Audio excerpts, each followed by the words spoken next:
Olá, queridos amigos e irmãos. Hoje estaremos dando continuidade ao nosso estudo aqui no livro de Gênesis. Vamos agora estar fazendo uma leitura do capítulo de número 35 de Gênesis e vamos estar vendo lições importantíssimas para a gente aqui ainda nesse texto de Gênesis que tem nos enriquecido bastante. Gênesis capítulo de número 35, versículo de número 1. Disse Deus a Jacó: levanta-te, sobe a Betel e habita ali. Faz ali um altar ao Deus que te apareceu quando fugias da presença de Esaú, seu irmão. Então disse Jacó à sua família e a todos os que com eles estavam: lançai fora os deuses estranhos que há no vosso meio. Purificai-vos e mudai as vossas vestes. Levantemo-nos e subamos a Betel. Farei ali um altar ao Deus que me respondeu no dia da minha angústia e me acompanhou no caminho por onde andei. Então deram a Jacó todos os deuses estrangeiros que tinham em mãos e as argolas que lhes pendiam das orelhas. E Jacó os escondeu debaixo do carvalho que está junto a Siquém. E tendo eles partido, o temor de Deus invadiu a cidade que lhes eram circunvizinhas, e não perseguiram os filhos de Jacó. Assim chegou Jacó à luz, chamada Betel, que está na terra de Canaã, ele e todo o povo que com ele estava. E edificou ali um altar, e ao lugar chamou El-Betel, porque ali Deus se revelou quando fugia da presença do seu irmão.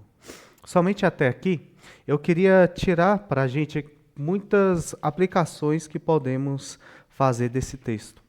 Após o seu encontro com seu irmão e após diversas situações que aconteceram ali, novamente o Senhor se revela aqui a Jacó e o Senhor vai restabelecer a aliança que tinha feito com ele em outros momentos.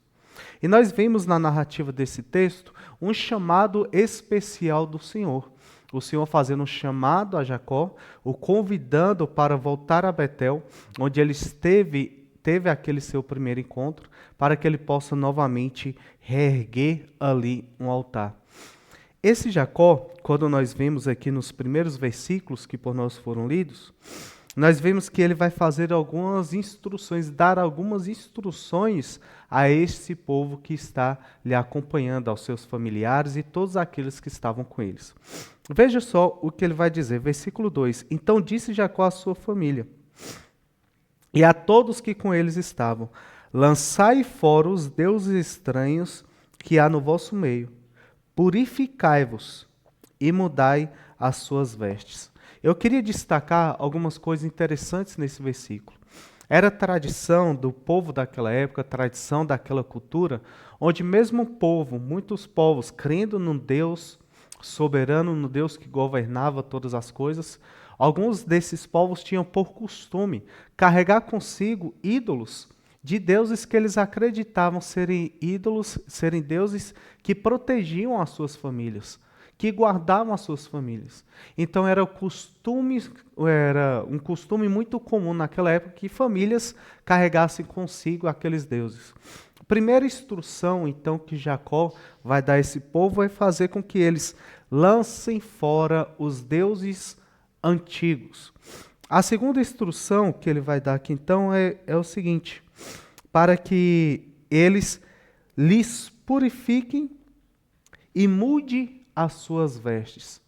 Qual é a ideia aqui? Que antes deles irem oferecer, então, esse sacrifício ao Senhor, que primeiro eles buscassem estar se lavando, estar se renovando, estar abandonando as suas imundícias, a sua sujeira, e colocassem uma novas vestes, colocavam outra vestimenta para que eles pudessem, então, se consagrar ao Senhor.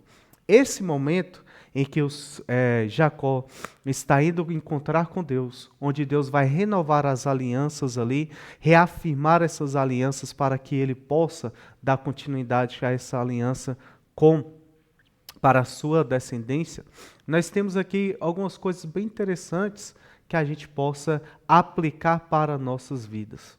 Nós que já temos e carregamos conosco também a promessa da vida eterna, Nós que já carregamos conosco a promessa de habitarmos na Nova Jerusalém, no descanso eterno, que é o nosso Senhor Jesus Cristo, estarmos juntamente com eles no paraíso, na glória, nas moradas celestiais, nós precisamos também aderir às nossas vidas, quando nós aceitamos a Cristo como nosso Salvador, esses princípios que são colocados aqui por Jacó. Primeira coisa, todos aqueles que passam a confiar somente no Senhor precisam abandonar os seus velhos deuses. Precisam abandonar as suas velhas tradições. Precisam abandonar os seus velhos ritos, os seus misticismos. Precisam abandonar suas crenças passadas e aprender a confiar somente no Senhor. Não sei como foi a sua vida, os conhecimentos que lhe deram antes, que lhe foram oferecidos, que o mundo lhe apresentou. Não sei se fez com que você viesse a acreditar em diversos tipos de superstições. Nós vemos hoje até muitos daqueles que já têm uma longa caminhada com Cristo, que eles ainda carregam consigo diversas superstições do passado, que foram passadas de geração em geração em suas famílias. E eles não conseguem se desvincular desses ensinamentos que por tradição receberam, e não conseguem assim ter uma plena confiança nas promessas do nosso Deus, nas promessas do nosso Senhor Jesus Cristo. Eu queria fazer com que você viesse em sua caminhada cristã, buscar se aproximar mais de Deus, buscar se aproximar mais das Sagradas Escrituras, buscar se aproximar mais dessas verdades divinas, para que você perceba de fato de que muitas muletas espirituais que você talvez ainda esteja apegado, seja ídolos que você ainda carregue, seja ritos que você ainda carregue, que você passa a perceber que essas coisas não têm sustentação nenhuma para que você possa alcançar a Deus, se aproximar de Deus. Que essas coisas não têm nenhum fundamento bíblico para fazer com que você venha se aproximar mais da verdade, se aproximar mais do Deus santo e verdadeiro. O Senhor deseja que você, de fato, realmente abandone esses deuses do passado. Abandone esses costumes do passado. Abandone também todos esses ritos que não levam ao Senhor. E que você venha tão somente confiar no Deus verdadeiro, confiar no Deus soberano, confiar no Deus de verdade que nos tem reservado promessas e quer que nós confiamos somente nele. Faz parte também da mesma forma nós lembrarmos que infelizmente muitos daqueles que caminham ainda em nosso meio não conseguiram se santificar, se purificar. Ainda carregam consigo em suas vidas, nos seus costumes, no seu cotidiano, práticas pecaminosas que eles carregam durante toda a sua vida como aqueles chamados pecados de estimação. O Senhor convida cada um de nós também para que depois que já recebemos a promessa do Senhor, que a gente tenha força, tenha desejo de aprender que essas coisas mundanas, pecaminosas, essas obras da carne, não devem mais serem percebidas com algo que faz parte de nosso ser. Talvez muitas pessoas pensem que abandonar um vício, abandonar um pecado, abandonar, sei lá, um desvio de personalidade, talvez muitas pessoas pensem, não, isso faz parte de mim, isso faz parte do meu ser, isso faz parte da minha natureza, eu sou assim. E entra naquela crise de Gabriela, eu nasci assim, vou ser sempre assim, vou morrer assim. O que o Senhor nos convida é para que a gente se permita por Ele ser transformado. Se permita por Ele ser feito outra pessoa, nascer de novo. Nascer e ser lavado pela água do Espírito, beber dessa água, para que a gente se torne de fato uma nova criatura. Talvez você esteja preso, amarrado a alguma prática pecaminosa que lhe dê algum tipo de satisfação na hora de uma angústia. Talvez você tenha algum vício que lhe dê algum conforto em uma hora de medo, de temor. Eu queria te convidar para abandonar essas coisas. Se achegar ao Deus verdadeiro, porque Ele é quem te socorre no momento da angústia. É Ele quem vai fazer com que você encontre satisfação plena e consiga caminhar tranquilo, de cabeça erguida, confiando no Senhor no meio de todas as adversidades. Então abandone essas coisas, que seu coração enganoso, que sua mente tem todos os dias maquinado, dizendo a você que você deve permanecer com isso em sua vida. Abandone, santifica-se, purifica-se. Permita que o Senhor venha completar essa obra que já está realizando em sua vida, que Ele venha continuar agindo, te transformando, porque essas mesmas coisas podem trazer peso para a sua vida. Queira se livrar desses pesos. Por fim, o Senhor também nos ensina aqui a respeito das novas vestes. Precisamos nós, de fato, até em nossos costumes, até em nossas vestes, abandonar tudo isso.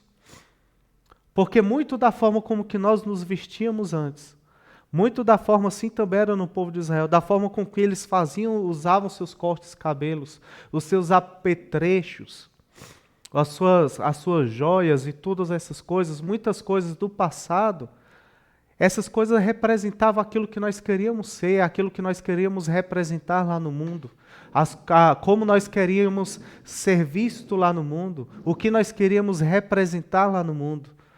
O Senhor nos convida mais uma vez para que a gente abandone todas essas coisas. Para que agora, em vez de mostrar o nosso corpo, tentando exibir beleza de nosso corpo, que a gente agora venha nos resguardar para o Senhor. Que a gente agora venha nos guardar e nos santificar e sermos de fato transformados não só por dentro, mas a partir do momento que por dentro passamos a ser transformados, nós somos transformados também por fora. A ponto que por meio do seu testemunho as pessoas possam ver ao Deus que você serve agora. As pessoas possam ver agora quem é o Senhor da sua vida. Qual é, então, os frutos de todos aqueles que abriram mão das coisas do passado, sendo instruído ali por Jacó? Quais são os frutos que eles colheram? Todos aqueles que abriram mão dos seus falsos deuses, que buscaram a santificação, que trocaram as suas vestes, que deixaram de vestir as roupas do mundo. Nesse sentido eu falo não só roupa física, eu falo de mentalidade, de pensamento, de percepção de mundo, de verdades que defendiam, de linguagem, de atitude. Essas são as roupas a qual nós nos referimos. Quando nós transformamos e deixamos essas coisas para o passado e agora agimos de uma nova forma, como nova criatura em Cristo, como filhos de Deus, quais são as colheitas que esse povo tomou que nós podemos colher também? Vivermos, como nós vemos nos versículos mais adiante, caminhando seguros, tendo plena confiança na segurança que Deus nos dá. Olha só como continua o texto. Vamos ler mais uma vez, para que vocês consigam perceber isso. O Senhor Deus agora, depois deles terem tomado essa decisão, como é que Deus está agindo com esse povo, que deu ouvidos às instruções de Jacó. Olha só, a partir do versículo 4. Então deram a Jacó todos os deuses estrangeiros que tinham em mãos e as argolas que lhes pendiam as orelhas. E Jacó os escondeu debaixo do carvalho que estava junto a Siquém. E tendo eles partido, o terror de Deus invadiu as cidades que lhe eram circunvizinhas, e não perseguiram aos filhos de Jacó. Que palavra linda essa que o Senhor nos dá. Após esse povo abandonar os seus velhos deuses, abandonar os seus ídolos, se santificar, trocar as suas vestes, se colocarem debaixo do senhorio do nosso Deus, o terror toma conta das outras nações. Nações circunvizinhas, povos diferentes que poderiam querer atacar esses quando estavam passando por ali, que queriam violentá-los, que queriam atormentá-los quando eles estavam passando por ali, passam a ser temerosos e percebem que não podem tocar nesse povo de Deus. Perceba que então a diferença que há. Um povo que antes vivia atormentado, carregando consigo ídolos inúteis, que não os protegia de nações que poderiam querer os agredir, que não protegia dos homens maus que poderiam querer os afetá-los. Agora, quando eles fazem esse processo de purificação, abrindo mão dos livros, dos ídolos, se santificando e buscando agora estar caminhando e buscando agora estar trocando as suas vestes, vestes santas, vivendo em santidade, eles agora podem andar tranquilos porque eles têm a verdadeira segurança vinda de Deus. Deus está mostrando para ele, vocês não precisam desses ídolos. Confiem em mim. Olhem para Deus. Creem no Deus Todo-Poderoso. Eu sei que você conhece as verdades divinas a respeito de Deus, que Ele é onipotente, que Ele é onisciente, que Ele é bom e justo, que Ele é o Deus que nos guarda, Ele é o grande Todo-Poderoso, que Ele age a favor dos seus, guarda os seus filhos. Eu sei que você conhece essas coisas.